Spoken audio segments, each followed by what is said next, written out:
serata speciale perché ci tenevamo in particolar modo a questo incontro. E ringrazio Fornaci Rosse intanto che ci ospita, che ci ha fornito tutto il supporto logistico, tecnico, strutturale e ovviamente anche lo spazio.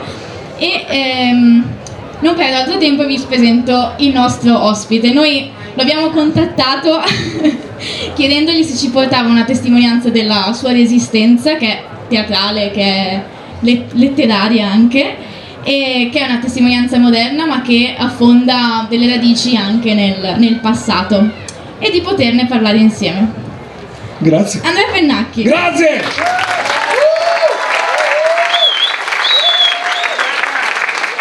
Grazie. Grazie Martina, grazie. Allora, prima di tutto Fornaci Rosse è un posto dove ho potuto vedere una creatura pressoché scomparsa in natura, che è il giovane dell'Ampi, che è una roba... Qua ci sono! Non solo! Ma grazie al lavoro di Martina e dei suoi compagni, si può dire compagni, è una bella parola che ha a che fare col pane, si stanno moltiplicando, non nel senso che tra di loro si stanno moltiplicando, ma nel senso che stanno accogliendo dei nuovi patrioti, possiamo dirlo. Per cui sono molto felice di essere qua. Ovviamente adesso non ho idea di cosa mi chiederà Martina, però ho pensato di leggervi una roba a riprova del fatto che, io lo dico sempre, il personaggio che diciamo in qualche senso mi ha reso famosetto a Propaganda Live Poiana, non è una roba in cui ho un grande merito, perché è lui che mi parla, è una specie di possessione demoniaca che però a volte dice delle robe di verità, e per quello mi è venuto in mente, siccome siamo vicini, non so se avete notato, siamo vicini alle elezioni e elezioni che promettono di andare una canonata, perché veramente una meraviglia, stiamo lì a decidere tra il guanciale e la pancetta per la carbonara, quella è l'unica roba che ci lasceranno votare. E poi Anna ha detto delle robe sulla xenofobia, sul fascismo, e se vi interessa ve le leggo, posso? Ducefobia! Mi non ho niente contro i fascisti. Mio nonno Astore ha fatto la marcia su Roma fin Rovigo, dopo si è stufato di stare in mezzo ai terroni e è tornato a casa. Ma suo fratello, che aveva più fame di lui, è andato giù fino a Latina, gli ha bonificato la terra a quei selvaggi. Vedi che il fascismo ha fatto anche robe buone, megada e cavada i coglioni me cugini. La ducefobia non si può sentire. È una trappola, non puoi farti dare i nomi dai comunisti, se lasci fare a loro è finita. Xenofobia, sovranismo, omofobia, pare tutte malattie, e se idee, sovranismo, pare una roba che fai quando sei adolescente, che ti chiudi in bagno e tua mamma da fuori, basta sovranismo, che diventi cieco. La xenofobia pare una roba che devi prendere il Prozac per stare meglio, e tu ti drio ste robe, star drio a Harry De Luca che ti spiega che xenofobia è una malattia che si può e deve guarire. Sto cazzo. Omofobia, io non sono omofobico, io non ho paura degli uomini regioni, se loro che non sa vivere. Sono loro che devono avere paura di me. Poianofobia, zio Latte. Tu non sei fasciofiliaco, che pare una malattia del sangue. Sei fascista, appunto. Top Italia 1, zio Fa. Sembra che avete paura di chiamare le robe col suo nome. E cosa c'è in un nome, zio Capuletti? C'è tutto. C'è tutto, sbagli nome, sbagli tutto. Non puoi ascoltare i comunisti sui nomi, non puoi farti dire dai comunisti i nomi che devi usare. Sei fuori, ovvio che tutto diventa una lagna, un piagnisteo, una pittima. Ma lei non mi può dire che sono xenofobo, se osa dirlo la denuncio. Politicamente corretto de sto caso. E infatti non è xenofobia. Tu non sei xenofobo, sono loro che non possono stare qua. Altro che porte aperte, porti aperti, tutti i colori, verdi, sai, rossi, tutti i diritti uguali, noi normali, nati qua, ghemo da cuccarsene a invasione dei miserabili. No, sangue e terra, zio Goebbels. Questa non è xenofobia, è fascismo. E non è una malattia che se prendi una medicina va via, è una roba antica che ritorna, eterna. Non ti puoi fare dare il nome da quelle mezze seghe degli intellettuali che va in giro a cagare dubbi come veci intorno a un cantiere. Non puoi farti imbriagare da tutte le parole difficili. Devi dire muto, muto, fa e tasi, perché tu non sei ducefobico, sei comunista. Non è una malattia, è una guerra, zio fa. E tu hai parlato anche troppo e adesso muto perché hai perso. E noi stiamo tornando, corsi e ricorsi, zio Vico.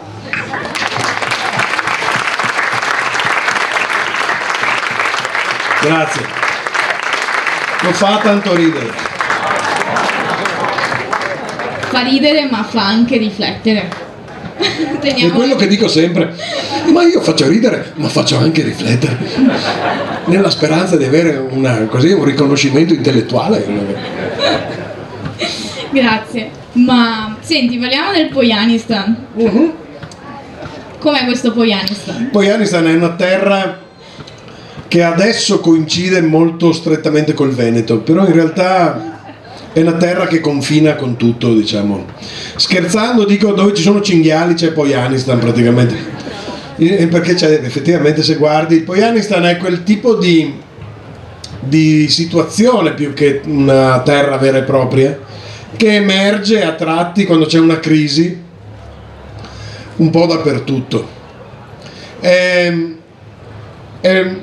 L'idea nasce da un vecchio film che ogni volta che lo cito sembra che ho visto solo che si chiama Brigadoon, però ho guardato sui cataloghi, esisteva, veramente non l'ho inventato io. Che c'era questo villaggetto scozzese che per via di una maledizione dal Medioevo a oggi spariva, ogni 100 anni ricompare uguale a se stesso, con la gente che fa sempre le stesse robe. Pojanistan è la stessa roba. In Veneto compare ogni volta che c'è una crisi, e quindi sempre, perché il Veneto è sempre in crisi tecnicamente. Ed è una cosa che ha a che fare non è del tutto negativa, Cioè, Pojanistan, per come lo vedo io, è una terra in cui lottano dei principi e alcuni sono infami e altri no. Per farvi un esempio stupidissimo, ma visto che siamo tra amici, potrei dire compagni, potrei dire, c'è una roba che faccio fatica a spiegare fuori dal Veneto, è che il Veneto da sempre, per tanto tempo, è stato antifascista, no? È una roba che la gente capisce male. Moltissimi, io appunto non ho niente contro i terroni, ho un sacco di amici terroni, però un sacco di persone a Roma, ad esempio, quando dico Veneto mi fanno la faccia costipata, dicono ah sì, la Lega, il fascismo, e faccio fatica a spiegargli che in realtà il Veneto non ha un problema, almeno non più del resto d'Italia, come problemi di fascismo, perché il Veneto anzi nasce da una lotta partigiana molto sana, che non ha solo a che fare con i comunisti. È quello che si dimentica, no? Tutti quanti dicono il Veneto, il comunismo poco. Sì, però la lotta partigiana in Veneto è stata fortissima e la tradizione antifascista in Veneto è fortissima, tant'è vero che vi faccio un esempio, riemerge dove meno te lo aspetti, tipo a Verona, dove sono tutti ostrogoti, perché c'hanno ancora Beh, è emersa, no? Avete visto com'è andata? Cioè, è una delle notizie più belle delle elezioni locali che abbiamo avuto. Verona è emersa anche lì una vena forte antifascista, ed è fatica a spiegarlo fuori, perché molta gente confonde le istanze leghiste con quelle del fascismo, che non sono la stessa cosa. Tant'è vero, adesso non voglio fare il politologo, c'è qua Ilvo Diamanti che potrebbe dire delle robe molto più intelligenti di me, però è un fatto che non è la stessa roba, le due robe non coincidono. Allora, ad esempio, io di questa roba del Veneto sono fiero. Quando parlo del Veneto dico, cazzo, c'ho Belluno, medaglia d'oro, c'ho un sacco, c'ho Vicenza che non è messa male. No, di questa roba posso essere fiero. E lo stesso si dica del Pojanistan, ha dei tratti estremamente negativi, ha dei tratti estremamente positivi. Tutto questo, e ne parlavamo, perché giustamente Martina è giovane, ha questa malattia che poi passa. Sta già passando. No, non sta, aspetta. Sta passando. Credimi, ancora c'è tempo, non farla passare prima del tempo. E giustamente a volte dice, il Veneto, porca miseria, io vorrei liberarmi di questa cosa, perché a volte, ma non ha a che fare solo col Veneto, ha a che fare col rapporto che i giovani hanno con la propria terra. E le raccontavo che anch'io avevo la stessa roba. Non vedo l'ora di scampare da sto Veneto come soffriga, sto Veneto infame dove non c'è niente di buono, solo skate. Però poi sono dovuto andare fuori, come ha fatto Gigi Meneghello tra l'altro, sono dovuto andare fuori dal Veneto per scoprire che c'era Gigi Meneghello. Scusate, è un tesoro della nazione, porca troia. È perché l'Italia ha dei problemi, ma Libera Nostra Malo dovrebbe essere lettura obbligatoria, non nelle scuole perché non lo legge nessuno, obbligatoria in generale. E poi abbiamo poeti, abbiamo Noventa, abbiamo Balasso, il Veneto ha un sacco di roba interessante, poi abbiamo Shakespeare che è Veneto, ma quella è una roba di cui vi parlerò un'altra volta. Per cui, per dire, il Pojanistan è questa cosa qui, è i capannoni e la poesia, è l'etica del lavoro e i skei, è tutta questa roba in lotta perenne che non finisce mai. A volte vince la parte oscura, a volte invece si difende bene la parte più chiara. Infatti era questa la domanda che volevo farti dopo, mi hai preceduto.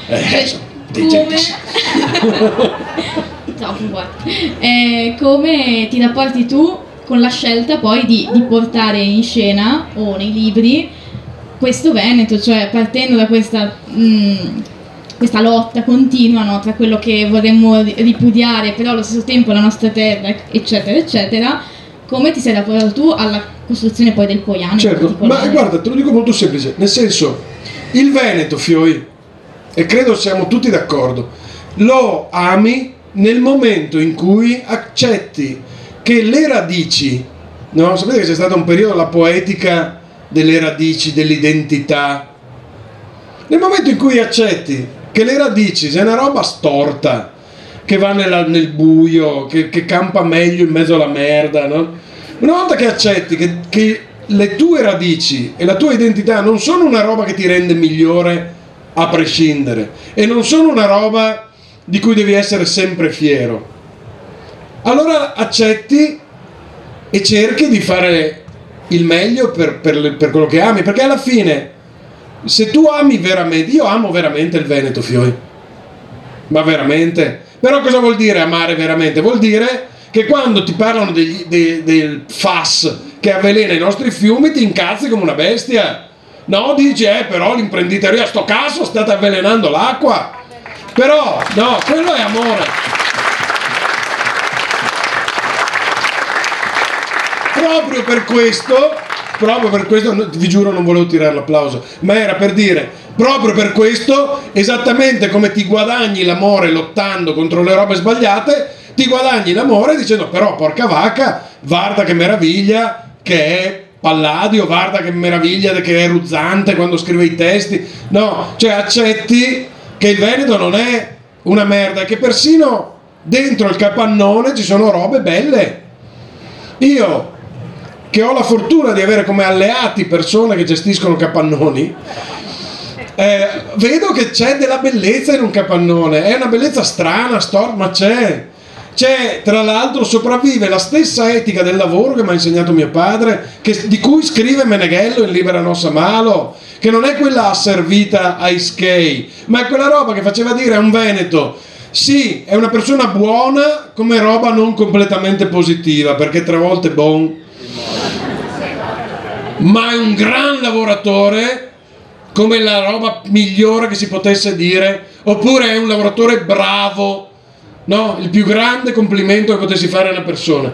Proprio l'altro giorno stavamo, mia moglie è di Catania, e l'altro giorno lei si trova molto bene in Veneto, tra l'altro, pur amando follemente la sua terra. E l'altro giorno eravamo in macchina e a un certo punto, dopo una discussione, perché ovviamente le nostre discussioni sono piuttosto tutto mediterraneo, no? E dopo lui fa: sai che adesso ho capito che se tu a un veneto cavi il lavoro, gli cavi tutto. Allora questa roba è estremamente negativa o estremamente positiva a seconda di come guardi l'etica del lavoro. Se il lavoro è quello di cui parlava Noventa, è quello di cui parlava Zanzotto, no? Quando dice il progresso scorsoio, allora quella è negativa, perché tu lavori finché non ammazzi la terra, finché non le ciucci tutte le risorse. Ma se il lavoro è quella roba che ti nobilita, che ti fa fare l'opera d'arte, il capolavoro, allora è un'altra roba.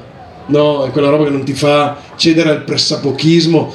Quella c'era un professore americano che si chiama Frankenfurter, sembra una roba inventata, che aveva scritto un libro sulle stronzate, ed era geniale, perché era proprio, ti fa capire la differenza che c'è tra la menzogna e il pressapochismo abborracciato che c'è dietro la roba delle stronzate. Ecco, se tu invece ami il lavoro in questo modo, non farai mai stronzate, perché rispetti troppo, no, la perfezione,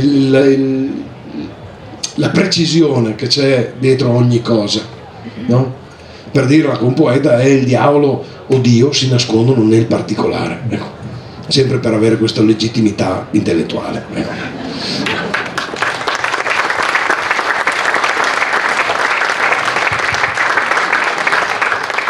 Parliamo dei capannoni allora. Parliamo dei capannoni subito. Parlo d'altro nella mia vita. Capannone è un'unità abitativa del Poiana. Sì.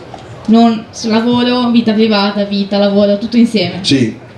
Però poi, quando tu parli di Poiana, c'è spesso Mohamed. Sì. Questa figura mai vista ma onnipresente, che poi forse in realtà è la vera locomotiva, no, del nord-est, no? Ma guarda, allora, secondo io credo che la maggior parte di voi abbia presente come è fatto un capannone e che gente ci lavora dentro. C'è sta roba, anche un'altra roba, voi veneti siete razzisti.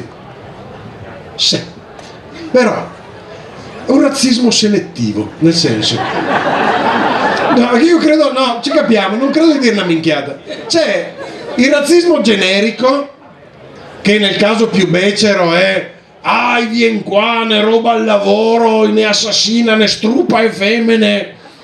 Però poi gli dici: sì, vabbè, ma Mohamed che lavora con te, no, stammi a toccare Mohamed, non stammi a toccare a badante di mia nonna che mi ha salvato, non stammi improvvisamente scopri degli sprazzi per cui se è dei miei, dei mi, non sei più razzista, non importa da dove venga, no? Diventa uno dei tuoi. È una roba su cui lavorare, ovviamente, perché si cammina per attraversare l'abisso, sapete, no? Nei cosa c'è? No, scusa, pensavo che le robe ti avvisano che il panino è pronto.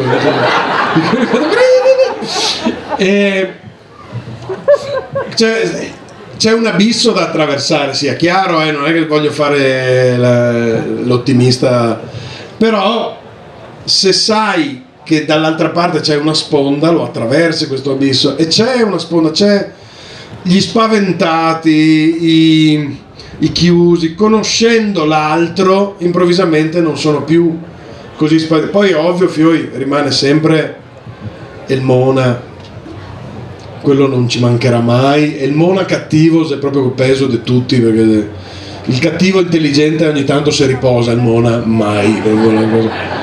Però diciamo che c'è uno spazio per lavorare con una consapevolezza, una conoscenza, anche essere meno spaventati dai tempi che arrivano. Io sono terrorizzato dai tempi che arrivano. Attenzione, fino a qualche anno fa no, perché io vivevo questa roba un po', ma si fa culo, dopo di me il diluvio, beviamo! No. E dopo, porca vacca, mi è nata una figlia. Quando cominci a vedere che il futuro deve essere più lungo della tua vita, improvvisamente sei terrorizzato da qualsiasi roba. No, adesso che sta tempesta che sta arrivando qua, il climate breakdown. Io stavo pensando, no, quando ero piccolo io, l'unico problema erano i comunisti, cioè noi, perché oltretutto eravamo un'enclave, per cui io e mio padre e il prete, i comunisti.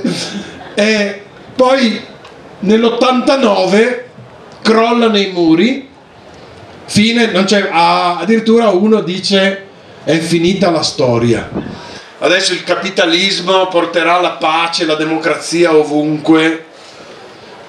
Disastro. Dopo l'89 crolli de robe, guerre civili, guerre dappertutto, per cui adesso improvvisamente abbiamo di nuovo guerra, una pandemia. No, volevo farvi notare questa roba raffinata che adesso tutti quanti è finita sto cazzo, vediamo. Oltretutto a Padova abbiamo il West Nile come un sobborgo di Kinshasa, e guerre ovviamente alla porta di casa. Però proprio per quello dico, c'è uno spazio per andare avanti nonostante la paura, e c'è per tutti. Sta arrivando la pioggia? Te pareva? Però va bene, dai, andiamo avanti. Quando arriva troppo scampemo tutti così. Ma e invece che rapporto hai tu con tutto questo immaginario che hai costruito, ma in realtà narrato, con chi non è veneto? Cioè anche la tua popolarità, se vuoi, il fatto che tu sia ospite fisso a Propaganda e quindi ti seguono anche non veneti. Come ti rapporti con tanto con questo successo meritato e con il confronto con l'esterno? Perché poi per noi magari è semplice ritrovarci in quello che dici, ma sì.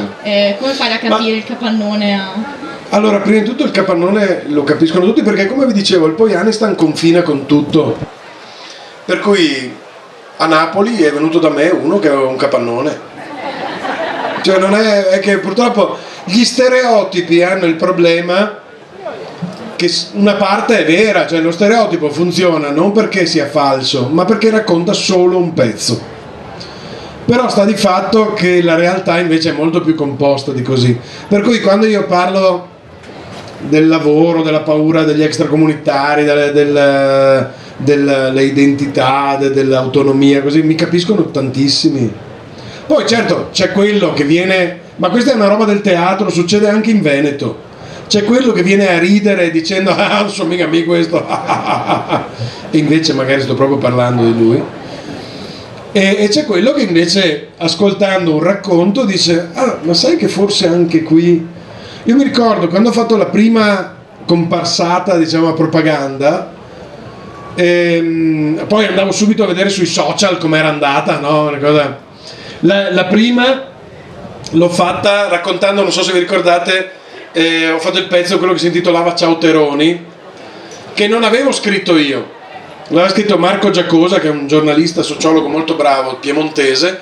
Noi l'avevamo tradotto in veneto con la regia di Francesco Imperato, che è un ragazzo di Piove di Sacco, di Padova, però lavora a Milano. E il problema vero era che quel video era diventato virale, velocissimo, quando si poteva dire virale, era diventato virale e tipo aveva fatto 6 milioni di contatti, una roba pazzesca.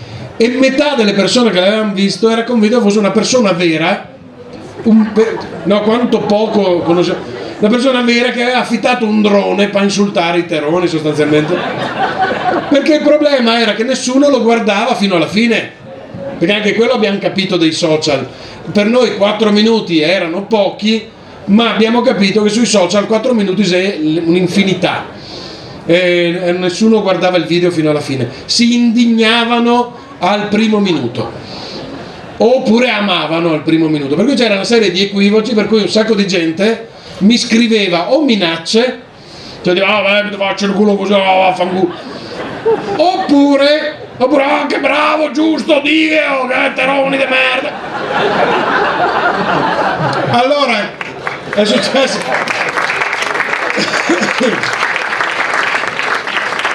È successa questa roba bella, per cui mi chiama Macox e mi dice, ascolta, a noi è piaciuto molto quel pezzo, a me e a Diego, vieni qui sul palco di Propaganda così fai vedere che è un attore che lo fa. Lo faccio e corro subito a vedere sui social e infatti era, ma è un attore. A parte uno che me lo ricordo, l'ho amato tantissimo, perché ma si vede che ci crede lo stesso. Negli occhi, vedi la cattiveria. Lui lo sa, ti conosce, lo sa. Lui mi conosce. E ho pensato a questa roba, ho pensato appunto che da un lato non siamo più abituati agli attori veri, no? I social fanno le persone che fanno se stesse, con dei mascheroni ovviamente, però è difficile vedere uno che interpreta una roba, per cui effettivamente era strano. Poi hanno sbagliato i tempi, però poi a Propaganda questo personaggio che all'inizio aveva comunque generato, no, anche degli attriti, perché effettivamente è un personaggio che non si presenta facile da digerire. E allora io seguivo molto i social su questa roba, è una roba che mi ha colpito tantissimo e mi ha riempito anche di gioia, perché ho capito che stavamo andando nella direzione giusta. È un signore, un coetaneo mio, sardo, che scrive: io sono sardo, ma questo è il mio vicino di casa. Perché ha capito una roba, perché ha capito che Poiana, io lo faccio in Veneto perché conosco il Veneto, perché è il mio dialetto, perché è la cosa con cui ho imparato le cose, però in realtà è dappertutto, salta su, e per quello a volte dico è un demonietto, perché è una di quelle cose che saltano fuori dappertutto. Grazie.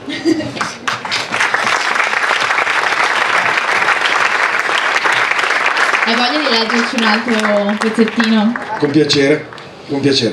Sempre Poiana o andiamo... Perché poi parliamo anche della guerra. Ah, ok, allora scelgo un Poiana a caso, va bene, faccio una roba. Ah no, beh, allora aspetta.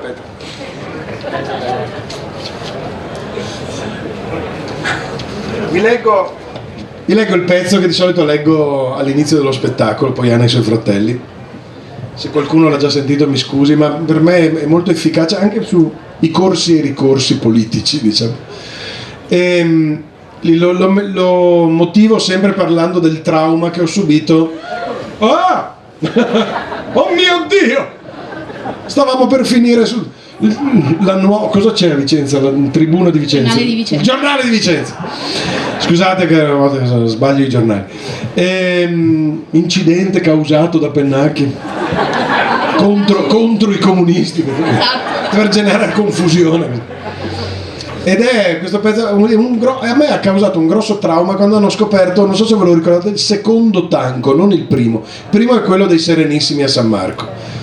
E era una roba interessante che ovviamente non poteva non interessarmi per tanti motivi, ma il secondo mi ha traumatizzato di più, perché l'hanno trovato a Casale di Scodosia, provincia di Padova, nella zona dei grandi mobilifici.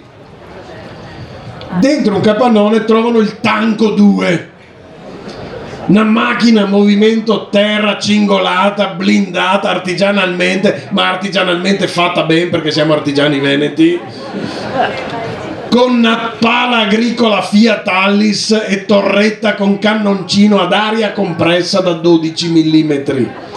Che il primo pensiero quando ho letto la notizia sui giornali è stato: ma che cazzo di pantegane hanno a Casale di Scodosia?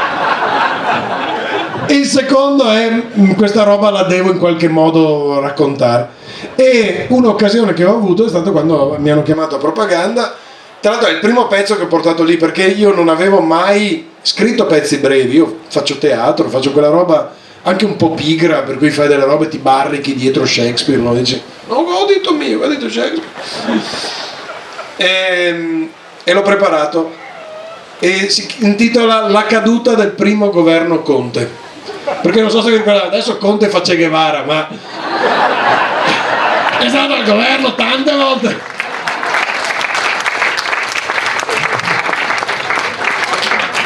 e cade il governo in cui il ministro dell'interno era Salvini. E ovviamente a Poiana, confondendosi sulla faccenda Lega, autonomisti, che noi veneti capiamo ma fuori no, gli domandano se gli dispiace che è caduto il governo di Salvini. E io gli rispondo: che caso te ne c'ava a te, eh? Va via, ho da lavorare, non ho tempo da perdere. Ma dove vedo? Dove vai che ti hanno pignorato il capannone? Dove vai? Sta qua con gli uomini, bevi un spritz, dimmi, ti dispiace? È il tuo governo? Ti dispiace? Pian Moro, ti racconto una storia. Il 1° aprile 2014 i carabinieri con i pennacchi e con le armi ci fanno una sorpresona. Un pesce d'aprile mai dimenticato, entrano nel capannone di fianco al mio, dove di solito fanno i carri allegorici del carnevale d'Escodosia, e ci trovano, fatalità, una macchina a movimento terra con pala agricola Fiat Alice blindata con cannoncino da 12 mm. Io, fatalità, ero là. E il maresciallo mi fa: Poiana, non è che ne sai niente tu di tutto questo? Lo so, è comicità facile, però dai, si basa sulla commedia dell'arte. Maresciallo, so niente me. Voi non sapete mai niente, ma che ci fate con sto carro? Lo vede? È un carro allegorico, maresciallo. È troppo allegorico. Basta con queste pagliacciate, smettetela la rivolta, i carri blindati, basta. Avete un partito, avete la Lega, fate peso su quella.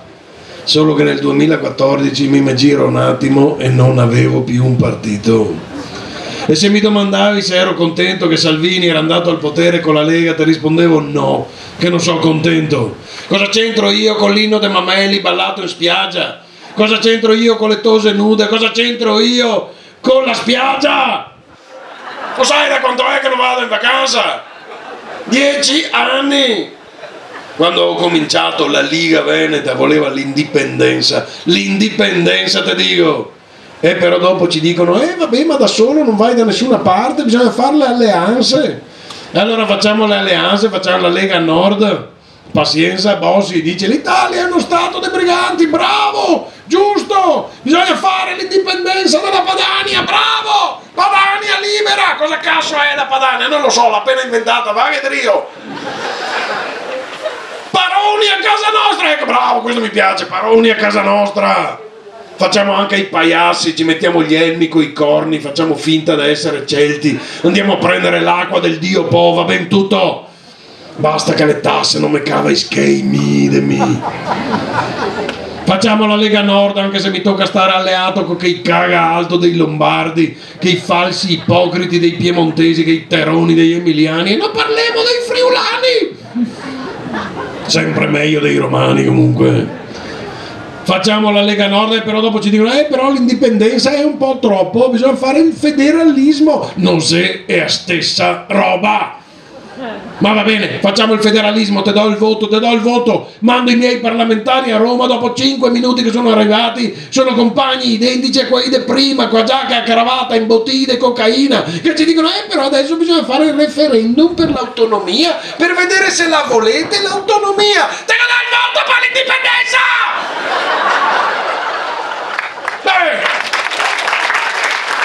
Va bene, dai, va bene. Votiamo, facciamo il referendum, l'autonomia passa, me giro, non c'è più il nord. Sparita la Padania, sparito tutto, rimane solo Lega. E il verde vira in blu, diventa Lega per Salvini Premier. Sparito tutto, rimane solo lui, con la panza de fora in spiaggia, vestito da sbirro che beve il mojito, come cazzo si chiama. Se una ciavada! Ho comprato una Mercedes nuova, mi è arrivata a casa una Panda usata, marsa. Allora se mi domandi se mi dispiace che è caduto il governo della Lega, ti rispondo: primo, che cazzo te ne c'ava. Secondo, se te ne c'ava, no, che non mi dispiace. Perché qua le robe vanno sempre peggio. Mi hanno pignorato il capannone che per me è come un figlio. Qua non si vende più un cazzo, il miracolo nord-est è finito, io vedo quello in mutande che balla in spiaggia, mi dicono: quello è il tuo governo. No, E adesso ande via, che avevi dei coglioni che devo andare a lavorare. Vado a fare un carro allegorico, tanto allegorico. Perché se non posso più essere la locomotiva d'Italia, allora sarò il carro allegorico blindato. Grazie. Grazie. Oiana, mi sta volando qua sopra.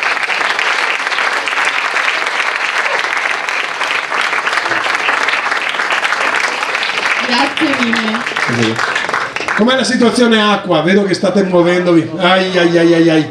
Ancora tenete. Vai ora, dai, dai. Teniamo, Avanti, teniamo. avanti col Cristo. Paura e skate. Vai lui. La riesco a moderare perché fa troppo ridere. Cambiamo libro. Sì, Così. sì, perché faccio ridere, ma faccio anche riflettere.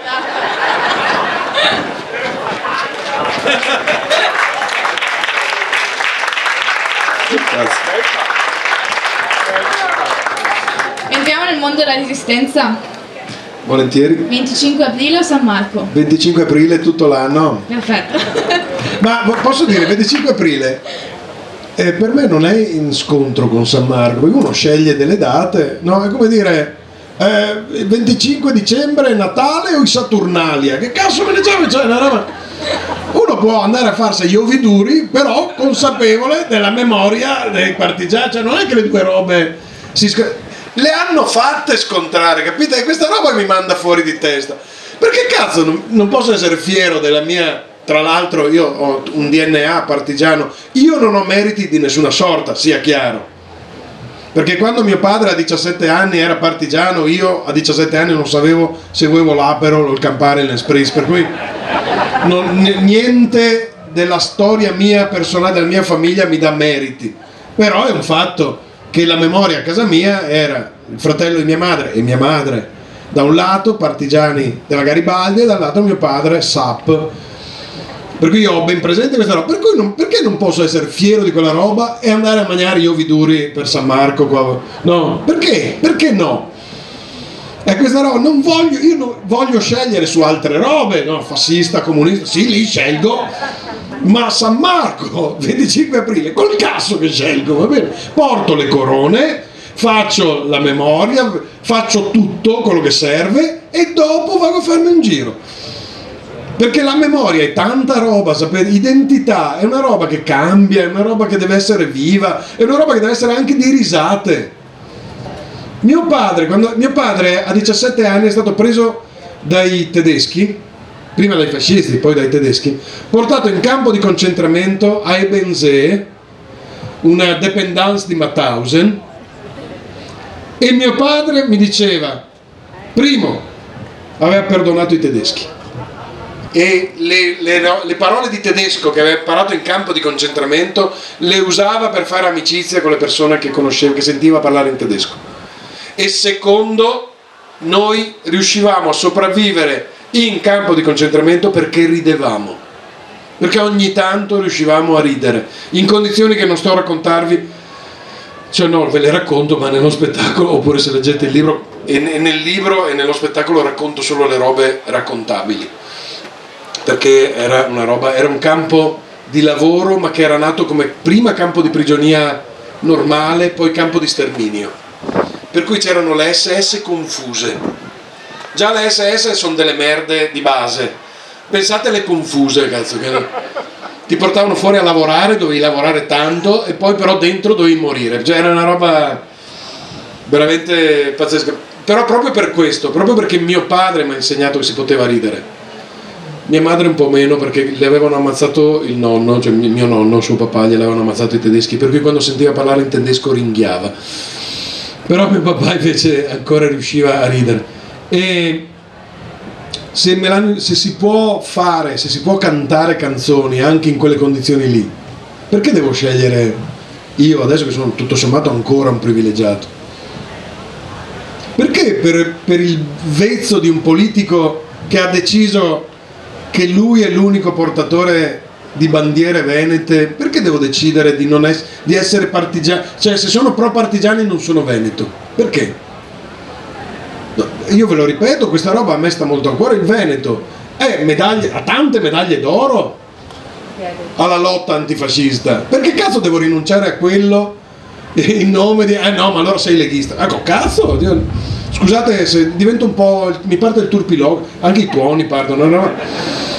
Perché è una roba così, no? Tutti noi su questa roba qui non dobbiamo dover scegliere. È sbagliato dovercelo imporre. Nella bandiera del San Marco è tanto rosso.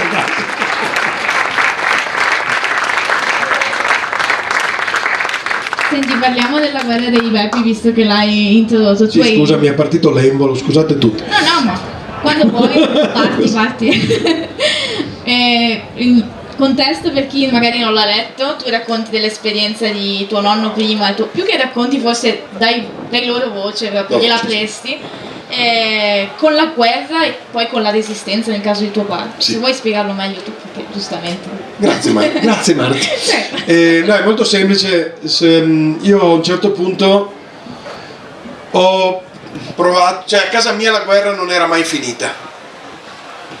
C'era mia madre che mi diceva, ogni volta che sentiva anche in telegiornale un tedesco, diceva: "Ha copato nonno", i tedeschi tutti. E mio padre, per dirvi, in quartiere mio padre era molto conosciuto anche perché era stato in campo di concentramento, ritornato, e quindi era, e poi anche, vabbè, per come era lui, spesso le persone si rivolgevano a lui per parlare, per conoscere la storia, ma anche proprio per consigli, perché gli riconoscevano un'esperienza che nessun altro aveva. Però a me personalmente, mio nonno che aveva fatto la prima guerra mondiale, mio padre che aveva fatto la seconda, non mi avevano raccontato niente. E forse proprio da questo silenzio che ho provato a costruire dei racconti. Quello di mio nonno assolutamente basato su fonti altre, però immaginandolo, siccome mio nonno aveva 18 anni, immaginandolo un ragazzo in guerra. Però non ho inventato niente, ho usato diari di soldati. Nel caso di mio padre ho avuto una fortuna più grande, perché mio zio, quello che io chiamo mio zio, non è mio zio di sangue, ma è quello che ha arruolato mio padre, che poi è sopravvissuto con lui al campo di concentramento, è ancora vivo. Mio zio Vladimiro, il suo nome di battaglia, da Vladimiro Lenin, in realtà Celio di nome, ha una memoria straordinaria, non si ricorda cosa ha mangiato a colazione oggi, ma si ricorda il 44 senza nessun problema. Ha solo un problema che salta. Non so se avete notato a volte, quando c'è una certa età si salta da un argomento all'altro, perdendosi la strada ovviamente. E l'unico problema è quello, perché è caro Andrea, che lui parla così con una voce un po' nasale. Andrea, devi sapere che tuo padre mi ha salvato la vita, sai? Ah, perché avevo il tifo petecchiale, lui mi ha portato da un medico americano. Ho pensato questa cosa sui tedeschi, Andrea, che singolarmente sono delle brave persone, ma presi in gruppo sono le più grandi carogne, che è così che ho conosciuto tua zia, sai? A parte questa roba qua, quando riesco a seguire, mi ha raccontato molte cose che mio padre non mi aveva raccontato. Non solo, ma un giovane allora ricercatore austriaco appena finito la guerra ha fatto un libro su Ebensee, in cui chiese anche a mio padre di arricchire, insomma, la sua ricerca storiografica. È un libro che mi ha portato mio padre, perché era tipografo e si fidava delle parole scritte, ed è un libro ovviamente che è un libro dell'orrore, perché racconta in maniera scientifica il processo di disumanizzazione che subiva chiunque entrasse a Ebensee, che era terribile, era una roba più spaventosa delle violenze, era terribile. Per dirvi, vi dico solo una roba che mi ha sempre colpito molto, che è la meno brutta da raccontare. Prima lì c'erano i comunisti e gli anarchici presi prigionieri nella guerra di Spagna. Era una prigione relativamente soft, diciamo, era abbastanza non durissima, e in un luogo molto bello, perché se andate a vedere Ebensee, ve lo consiglio, è un luogo molto bello, c'è questo lago montano molto bello in Austria. Però poi quei comunisti, quegli anarchici che erano stati prigionieri perché erano andati in Spagna a combattere per ideali, vennero costretti a essere i capò degli ebrei e dei prigionieri della seconda guerra mondiale, ed erano più cattivi delle SS perché li avevano trasformati in mostri. E questa è una roba che mi ha sempre sconvolto, mi ha sempre terrorizzato.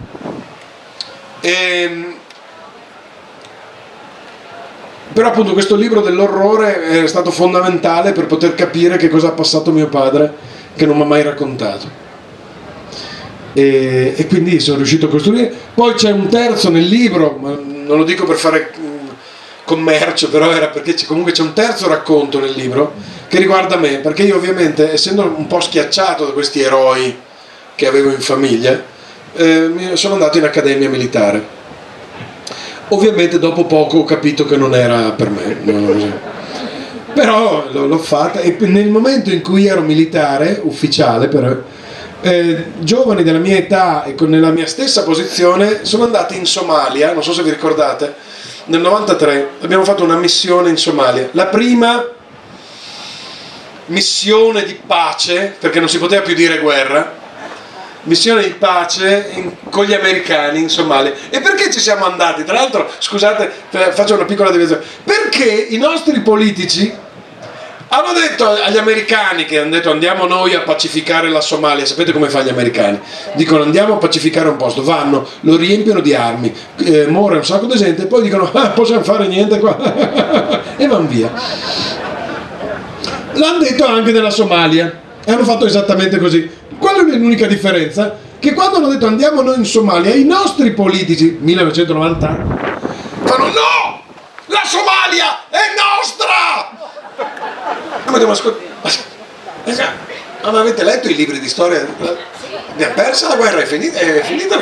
Però i nostri i socialisti, c'era Spadolini, non so se vi ricordate, era il contrario di un fascista, però anche lui ha avuto un momento patriottardo. E gli americani, che sono gentili, sono sempre generosi con i cagnetti, dicono va bene, venite anche voi e mandiamo i nostri soldati di leva a pacificare la Somalia. Ovviamente la roba finisce malissimo e c'è una battaglia. Una volta dicevo la famosa battaglia del checkpoint Pasta, poi mi sono reso conto che nessuno se la ricorda, quindi famoso un caso. L'agguato del checkpoint Pasta, in cui muoiono dei nostri soldati, altri vengono feriti gravemente, e proprio in quel periodo là potevo essere io, sostanzialmente.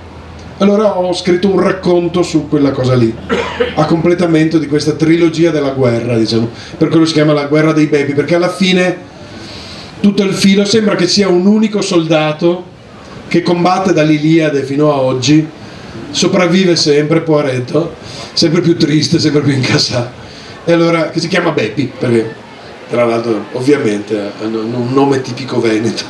E poi su Beppi c'è una storia. Sì. Giustamente Martina mi dice, allora perché Beppi? Perché mio nonno si chiamava Giuseppe, quindi Beppi. Poi mio padre, si chiamava Valerio, quando diventa partigiano gli dico che nome di battaglia vuoi assumere, e lui dice Beppi. Giustamente gli fanno notare che il nome del padre non è proprio, cioè non è che aiuta l'anonimato, diciamo, però lui alla fine batte su quello, perché alla fine c'è questa specie di Beppi eterno che continua sempre. Grazie. Grazie a te. Hai voglia di leggerci qualcosa e poi... Con piacere, prima che l'uragano ci porti via tutti. Vai. Vorrei finire con una roba bella, perché mio zio Celio mi raccontava sempre la liberazione, e io credevo che fosse una roba che lui mi raccontava per addolcire un po', no, le cose brutte che mi diceva. Diceva voleva aiutare magari questo ragazzino a essere un po' più felice, e invece ho letto poi il diario del medico del terzo reggimento cavalleggeri, che fu americano, che effettivamente fu quello a liberare Benzè, ed è andata proprio così, per cui ve la leggo così com'è.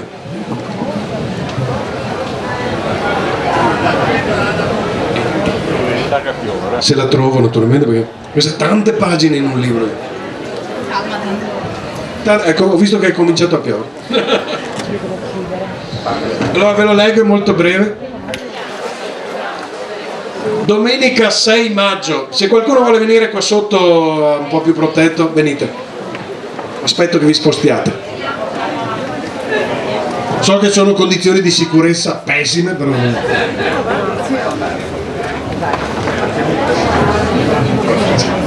Sì, anche perché appunto prendo l'acqua.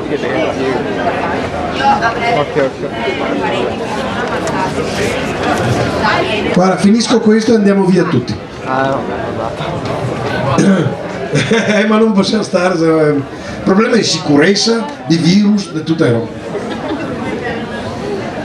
Domenica 6 maggio 1945 alle 10:15, mio padre, nome di battaglia Bepi, mio zio Vladimiro e il tenente degli alpini Stelio Luconi, medaglia di bronzo al valor militare in Russia, scoprono di aver vinto la seconda guerra mondiale. Non ci pensavano neanche più, non dico a vincere, ma a sopravvivere proprio. Pesano 38 kg, versano in uno stato di grave anemia e prostrazione, come scriverà il dottore americano che li visita. Aspettano solo la bastonata delle SS che li avrebbe incapacitati al lavoro e quindi uccisi. Ma quella mattina le SS non ci sono più. Solo qualche vecchio riservista dell'esercito tedesco li fissa dalle torrette di guardia del campo di concentramento di Ebensee, Austria, nome in codice Zement. Si guardano in giro sbattendo gli occhi sti tre non morti, magri, coi pigiami a strisce sbrindellati, impestati di pidocchi, affamati. Il tenente, che è quello che fa sempre un po' la guida, si avvia verso l'uscita. Gli altri due lo seguono. Altri internati dopo un po' gli vanno dietro, un gruppo di arlecchini zombie, ognuno col suo triangolo da prigioniero sul petto, rosso per Bepi, altri verde, nero, rosa, stelle gialle. Passano sotto l'arco di mattoni che segna l'ingresso, la sbarra bianca e rossa è alzata, escono, si fermano un attimo aspettando la fucilata che tocca di solito a chi scappa, ma la fucilata stavolta non arriva. Allora puntano verso il fiume Danubio, ma si fermano di nuovo, spaventati dal rombo di motori in avvicinamento, motori grossi, corazzati. Dopo poco dalla curva escono due autoblindo del 3° reggimento cavalleggeri USA. Il primo carro si ferma, una botola si apre in torretta, ne esce un astronauta. Si toglie il casco, la faccia nera di olio e fumo, è il sergente Pomante dell'esercito degli Stati Uniti d'America, italo-americano, veterano dello sbarco in Normandia e della battaglia delle Ardenne, e li guarda con gli occhi spalancati, sti revenant. I revenant, felici che hanno capito che sono arrivati gli americani, iniziano a cantare, ma siccome non si sono messi d'accordo prima, cantano la Marsigliese, l'Internazionale e l'Ave Maria contemporaneamente. Dopo 5 minuti di cacofonia infernale, il sergente Pomante esclama: "Mannaggia!" Mio zio Vladimiro, che sa un po' le lingue, guarda i compagni e urla: "Ostia! Ci hanno liberato i napoletani!"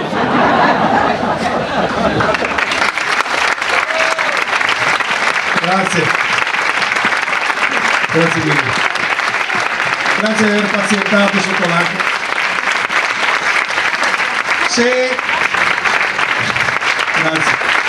Se ce la fate al banchetto dell'Ampi, vendono i libri, e sappiate che questo va tutto devoluto a la carriera universitaria di mia figlia che ha 10 anni, quindi mi servono tanti soldi. Grazie Marti, viva le fornaci rosse.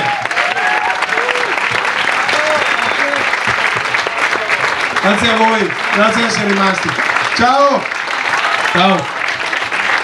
grazie mille. Vado a bere una birra.